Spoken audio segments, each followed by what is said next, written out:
Hi guys, welcome to another episode of Fly Tying with Bobby. Today I'm going to be tying a pheasant tail nymph, but it's in my own style. I don't really know what to call it. I'm just going to call it Bobby's pheasant tail nymph because it's kind of an original way that I tie it. I actually have caught a lot of fish on this very fly right here, and it does resemble the pheasant tail nymph, but there's a little bit of changes that I've made to it, and one of them is the blue grouse hackle fibers right here, and I guess that's really the only change that I've made to it, but it seems to make some sort of difference. So I'm going to tie that for you today, and the materials that I'm using is I'm using the Spirit River Nymph blend. I don't know if you can see that there. And then I'm also using, of course, the pheasant tail, because it's a pheasant tail nymph. And then I have my patch of blue grouse here, and I don't know if you can see that real good, but the blue grouse is just something that I came up with. I had a patch of it, and it makes a nice substitute when you don't have Hungarian partridge, which I do have. I just chose to use this today, but as you can see, the feathers, the hackle feathers, have a really nice spiny look to them. And so that's why I chose this cape here for this fly, and that's what makes it different from just a regular old pheasant nymph, is I have this blue grouse in here. So let's get started. I'm using a regular old number 10 nymph hook for this fly, and I've laid down a base wrap from the front to the back. I always do that, and it helps keep the materials from rolling on the hook. So let's get started on this fly. First thing I'm going to do is I'm going to tie in the pheasant tail, and I'm going to make a little tail, and I'm going to separate that tail, and you'll see what I mean here in a second. Okay, so what I've done is I've gone ahead and tied the pheasant tail feather in for the tail, and I've separated it. So you can see how I've kind of formed a little V there. Now, there's nothing really saying that you have to do that. That's just something that I do to this fly to make it a little different and make it my own. So there's the tail tied in. Next thing I'm going to do is I'm going to start tying in the rest of the materials. So that would be some gold wire and some dubbing, and then the rest of the pheasant tail strip that I'm going to tie in, which is this here. Okay, so now I have my gold wire tied in, and I'm going to go ahead and tie in the pheasant tail. Okay, I've tied in the pheasant tail, and you can see I snipped out about a 1/2 to a 3/4 inch piece wide because I want a nice back that covers this fly over the dubbing. So that's about how big of a piece that I snipped out there, and I'm going to actually fold that over. So now let's tie in the dubbing. Okay, I've laid the dubbing on the thread. Now it's time to spin it up. I'm a big believer in dubbing loops because it really helps lock that material into the thread, and it really helps secure that fly so it's not going to go anywhere. Your materials are going to last a lot longer. This fly is going to get hacked on a lot, but it's not going to tear it up. So let's go ahead and spin that up. Now when I spin it up, I might end up with some fatter parts, as you can kind of see in the camera there. I don't know if you can see that real good, but there's some fatter parts right in here. So when I'm spinning it up, I have a thin part here and I have a fat part here. What I'm going to do is I'm just going to even that up by kind of working on those fat parts and spinning them in a little more. Now you can see just a couple of twists there, and it looks pretty even. And that's what I really want. You don't want a big fat part and then a skinny part and a fat part, because it's really hard to wind that onto the hook when you're trying to tie this fly. So try to make your dubbing as even as you possibly can, and you just have to work with it a little bit. So let's go ahead and wrap that up. Okay, so I went ahead and wrapped my dubbing on there. Now the next thing I'm going to do is I'm going to go ahead and wrap that pheasant tail forward, and I'm going to tie it off, and then I'm going to wrap the wire right over the top of it, and I'm going to tie that off. So let's go ahead and do that.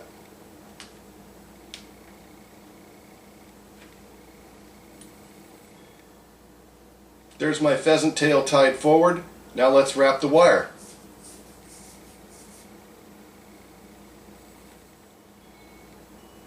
Now that I have the wire wrapped forward, you can really see that this fly is starting to take shape here. And you can see the segments in the body. The wire really defines the segments in the body. And that's one thing I really like about this fly. It really has definition and character, and with that pheasant tail coming over the top like that and the dubbing on the bottom, you can really see that there's some color differences going on this fly that aren't so obvious. They're a little more drab, and that's the way flies really are. They're kind of drab, and you don't really want really defined colors like that. But these are really kind of defined, but in a very modest way, and that's another thing I like about this fly. So now let's go ahead and tie in our blue grouse. So here's the feather I've selected from my blue grouse. Now what I'm going to do is I'm going to grab it by the very tip with my hackle pliers, just like this. You want to grab it right out on the very end of it. Just like that right there, guys. That's so that you're not grabbing it with your fingers. That's kind of harder to grab with your fingers. Now I'm going to go ahead and I'm going to splay that forward towards the quill of the feather. So this is what you have when you pull those hackle fibers forward. And this is a technique I learned from one of my Oliver Edwards fly tying masterclass books. It's a really cool technique, and I'm going to show you this, guys. This is really cool. It makes really cool legs on these flies, and it makes it look really realistic with the spiny kind of barbules there. So let me go ahead and tie this in, and what we're going to do is we're going to lay it, the top side of the feather, the good side, we're going to lay it down, and we're going to lay it right on top of the fly, just like that. Tip forward, good side down. Let's go ahead and tie that in there. So when your hackle feather is tied in, that's what it should look like right there, guys. You've got your pheasant tail underneath it that's still there, that I didn't snip out yet, because there's a reason why, because you're going to fold that over. That's going to be the wing casing. So this hackle is now tied in there, bottom side up. Now I'm going to go ahead and tie in the thorax here. Again, I've created a dubbing loop. I'm using the same dubbing as on the abdomen. So I'm going to go ahead and spin this thorax up.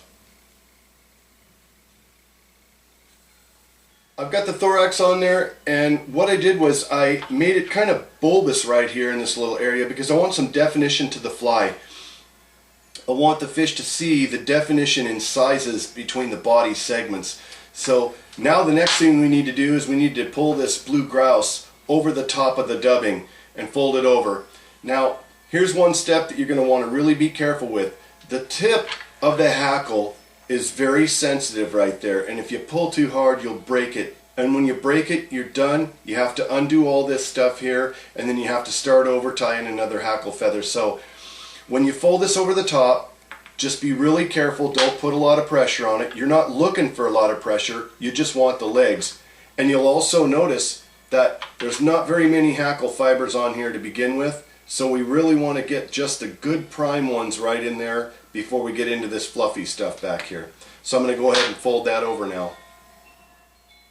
Okay, I've gone ahead and tied that hackle in. I folded it over. I was real gentle about it, and it kind of looks like this when you start. It's kind of looks a little bit messy, but that's okay. Don't worry about that, because we're going to fold that wing casing over the top, and when we do, it's going to pull those hackle fibers together. So let me go ahead and snip this blue grouse hackle out of here now that I've got it all locked in and secured in, and then we'll go ahead and fold that wing casing over. Okay, so that's what it looks like. I've gone ahead and snipped out the blue grouse, the rest remaining of it. Now I'm going to go ahead and fold over the pheasant tail that I still have back here, and you want to make sure you go right over the top of the quill of the blue grouse right there. Keep it separated, keep it laying flat, and come right over the top of that. Okay, now here's one technique, guys, that you're going to want to remember when you do this. I'm going to let go of it. The tendency is going to be to want to take your fingers and pull it like this and pull it over. You don't want to do that because it mashes the feather together this way. You want that feather to come over and lay flat.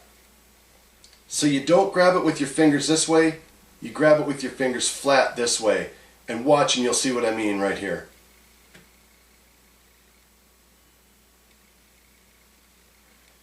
Now you don't put a lot of pressure on it. That is, that you don't pull it real tight and you don't squeeze your fingers together tight. You just kind of hold them there and pull it over the top. And you come over the top with some wraps. As soon as you get some wraps on there, and you got it, you know you got it tied down, go ahead and bind it down a little bit. Pull that pheasant tail back and get right in front of it and go right up against it to create a little dam to kind of hold it right there. And get right up against it and lock that thread right down into that hackle there. Now you're left with that right there. Go ahead and cut that off. Now what you want to do is you just want to go ahead and finish that head off. So we're just going to go ahead and tie a head on there now. And that's all there is to it, guys. I'm going to go ahead and finish that one off and finish this fly off. A little bit of head cement on there. You can glue it if you want. You don't have to. I do it on mine just to hold that thread in there tight. Usually give about 3 turns with the whip finisher here, just like that. Then I'll go ahead and snip that thread. Now that, guys, right there is my own version of the pheasant tail nymph. It's not exactly like the book, but I don't always do things like the book. I choose to do them my own way. And you have the legs on here that look really cool. It just kind of dresses this fly up and makes it look a little more realistic. I've fished this fly in the lakes and I've had a lot of success with it. And I think it has something to do with the separated tail here, the legs here maybe. I'm not quite sure. I don't know what it is that makes this fly catch a lot of fish, but I'm giving my secret on to you. This is the way I tie it, and I have a lot of success with this fly, and I hope you guys do too. So thanks for watching my video. Thanks for watching all my videos. I appreciate it a lot, and I hope you guys tie this fly up. It really is a successful fly, and it's definitely one that I have in all sizes from 16 all the way down to 10 in my box. And depending on the time of year, that's what I use right there, guys. It's a great fly, and this is definitely one you want to have in your box because I have a lot of success with it. Thanks so much for watching all my videos, and look forward to another episode of Fly Tying with Bobby. Thanks, guys. Have a great day.